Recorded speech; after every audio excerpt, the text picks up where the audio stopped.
Let's talk today about picking and mixing colours for coloured pencil drawings. This is something that I think a lot of people feel very overwhelmed by. It feels like a very tricky task, but actually I want to show you today the methods that I use to select colours, and hopefully you'll see it's not as tricky as you might expect. Now let's start off by thinking about the tools that I use to select colours. And the most important tool that I have is my set of colour swatches. Now for every set of pencils that I own, I make a set of swatches. This is something that you'll need to make. It's not something you can buy. So on the kind of paper that I'm going to draw on, what I do is go through every single colour in the set. I go from as light as I can go to as dark as I can go, and then I label it. And generally speaking, I lay this out in a kind of rainbow order so that I have all of my reds together, all of my yellows together, and I'm going to heavily use this to select my colours. So generally speaking, you don't want to select colours based on the barrel of the pencil or the lead. That doesn't tend to be accurate. These colour swatches show you what the pencil actually looks like on the paper. Now, creating these colour swatches is reasonably time consuming, but it's not something that needs doing frequently. My colour swatches that I've got here are at least 5 years old, and I'm not planning on redoing them at any point soon. So I'm going to be able to use these colour swatches to compare my drawing to my reference photo and these swatches to work out which colour is the best match. And I'll talk you through that in a second. We can select some colours looking at this lollipop. Now, another thing to think about before we get started is that when selecting colours, you don't expect the match to be perfect. And actually, this lollipop is going to be a great example of that. So my set of pencils that I'm using to create this is the set of 60 polychromos. So I do have 60 colours to select from, which you'd think would be enough to get perfect matches, but it's not. So what I want to be doing at all times is thinking about the closest colour, the best match that I have at this point. And what we're then going to do is mix colours together, selecting that best match, putting one colour on top of another to make new colours that are closer to what I can see in my reference photo.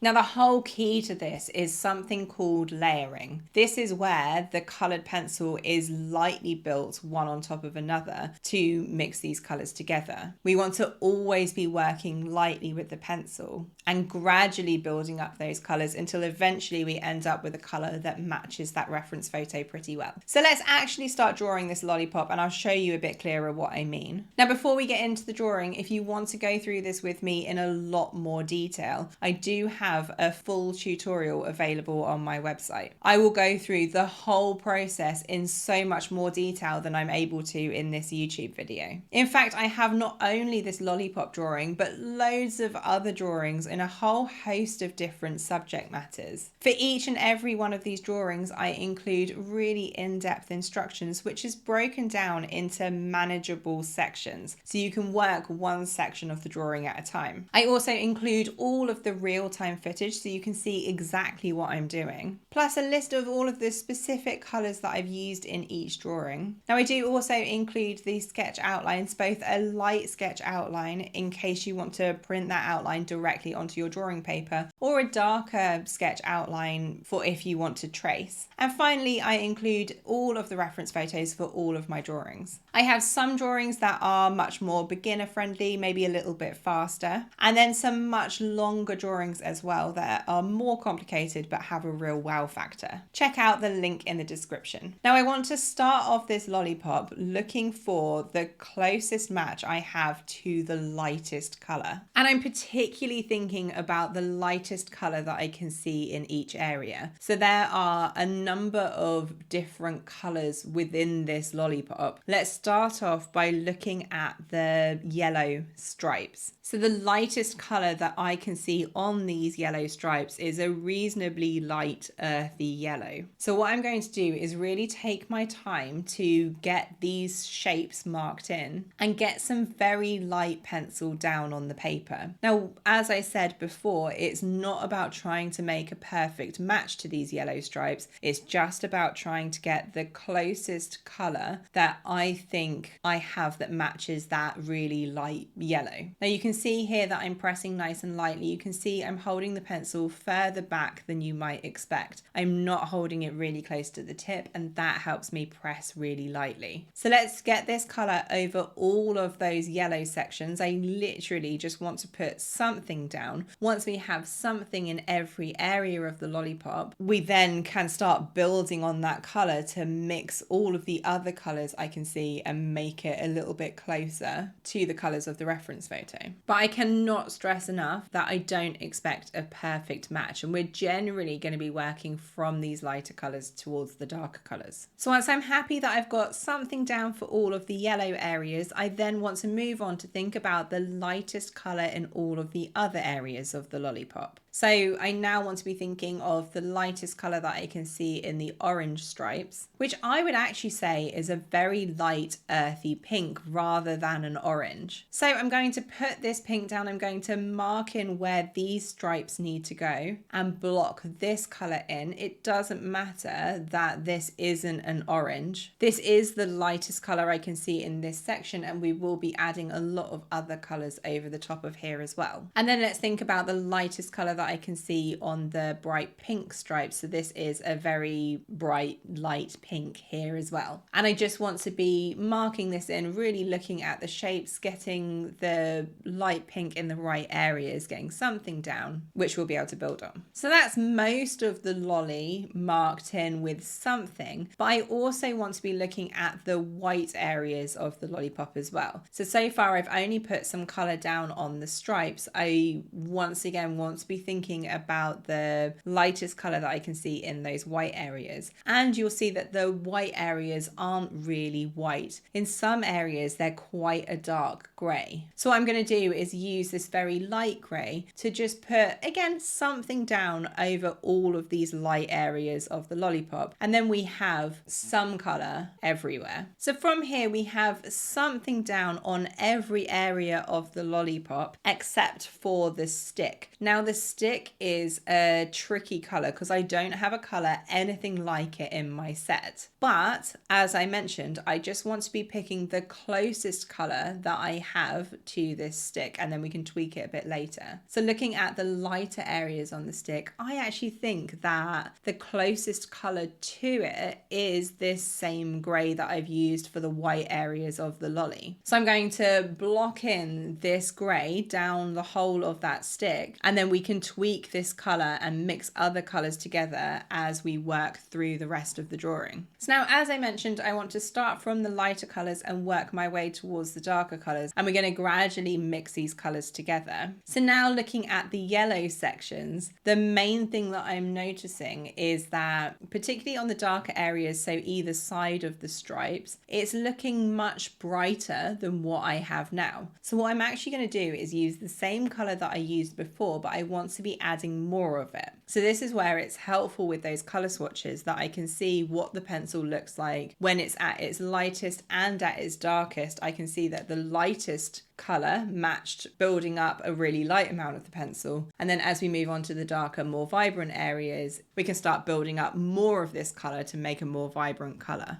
So I'm going to go around every single one of these swirls, brightening up the pencil, adding more so that it gets to be a slightly closer match to what I've got. Now it's important to note that I'm not pressing harder with the pencil here. I am just going over the area more times to build up a more vibrant color. I'm still going to need to build up a lot of the pencil to make it match that reference photo. So let's do the same for the other areas. I want to be looking for the next darkest color that I can see within the section. So here with the orange, I want to build up a bright orange, which is going to make these orange stripes actually look orange. And I am looking at any shapes that I can see within the stripes because I want to be building up those shapes at this point as well. I'm really looking at the lights and darks and making sure that I am building up just a light amount of the pencil for now, because this is really just a case of trying to get something on the paper and getting my bearings. And then for the pink sections, once again, I want to be building up a more vibrant pink. So I'm still using the same pink. I'm just going over the area more times, really looking at the light and dark areas to try and get a closer match to that reference photo, to try and get the shapes marked in a bit more clearly. So from here, let's keep working from these lighter colors towards the darker colors. And I'm actually going to start working with quite a vibrant red at this point to try and make these pink areas have a bit more depth in those darker areas. So I am literally comparing those color swatches to my drawing and my reference photo, thinking about the most obvious darker color from here that's missing. And I'm thinking it needs to have a bit more of this kind of red. So I can just add a little bit in, and it's just taking the color a little bit closer to that reference photo.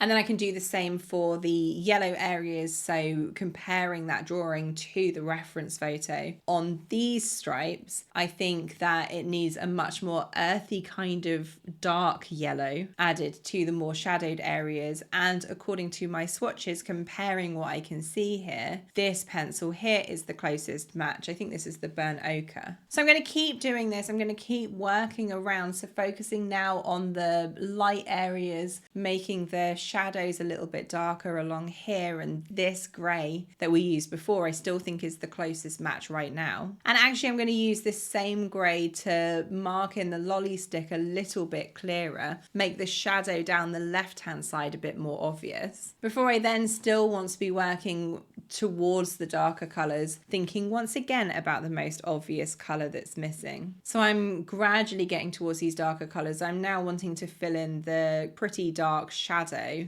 around the left hand side of the lolly. And I think when I add a colour like this in, it makes it easier to see some of the other colours that need adding to, some of the other colours that need mixing together. So I can see that I need to be building up a lot more of the darker shading on the white areas of the lolly stick. So I can use this same dark grey that I used for the shadow to really add to those, make these folds around the lolly look a lot more 3D. And then I want to be thinking about the lolly stick itself. So we're still working gradually towards the darker colours, and the lolly stick, as I've mentioned, I don't think is looking very accurate, but I do think the grey was the closest colour that I have to the colour of the lolly stick. So actually I'm going to use this pencil. This is raw umber. It's a kind of brown yellow, I guess. And I'm going to add a tiny bit of this colour over the top of the lolly. I think this is the closest colour, comparing the drawing to my reference and my swatches, the closest colour that I have to this lolly stick that's missing at this point. So adding a small amount of this colour over the top of the grey I've already got is mixing these two colours together and making a colour that looks a little bit closer to the lolly stick. It's obviously not looking perfect at this point, but it is looking closer. I can then keep working towards those darker colours. So I'm noticing that I need to add in a kind of red brown to make a lot of the shadows, particularly on the pink and the yellow sections, a bit darker. And then I also want to be making those darker areas, so like the folds around the lolly, a lot darker. And then it's at this point that I think the mixing together of the colours becomes a lot easier. So what I want to do now that the whole drawing is marked in roughly is think about the main colour that's missing on each of these sections. So I'm once again looking at the yellow stripes, and now I've added in all of these bolder colours. I think it's just not looking yellow enough. So let's go back to that same yellow that I've already used and add this to any area that needs to be this yellow or darker. And then let's do the same thing with the raw umber pencil, adding to that brown any area that needs to be this kind of colour or darker, and adding this raw umber pencil over the top of the yellow I've already got here is mixing these colours together to make almost like a very dark yellow. But once I've added that colour in, I think it's looking a little bit too brown, so I can then add more of that yellow over the top of that, and that mixes those colours together. So you can see I'm just constantly comparing my drawing to my reference photo, thinking about which colour that's missing, focusing focusing on one section at a time, or one color area at a time on this lolly. And my goal is to just always try and get the colors looking closer to the reference photo. I want to gradually build up a light amount of that color to try and make it a little bit more accurate. So here, this is a very bright orange that I feel I need to add not only to the orange sections, but also some of the edges of the yellow as well, where it's in a bit more shadow. And then I need to brighten up the pink a little bit more before then tweaking the vibrancy of the shadow, making that a bit richer. And I'm just going over the lolly stick again and again, constantly thinking about the most obvious color that's missing. We're going to build the colors one on top of another, thinking about the next color that's missing, and bit by bit it does blend and mix all of these colors together. So here I'm really focusing on getting that contrast looking a little bit better, so it's particularly dark at the top of the lolly stick here, and then I can once again focus on adding maybe a more kind of purple toned red that I think I need to add to some of these stripes. So the whole mixing colours together and selecting the colours is literally a case of building one on top of another, gradually mixing them together, and always comparing the drawing to the reference photo and thinking about the most obvious colour that's missing. And it is at a point that I think the drawing matches the reference photo pretty well that I would say that the colours look mixed and the whole drawing looks complete. So this is the end of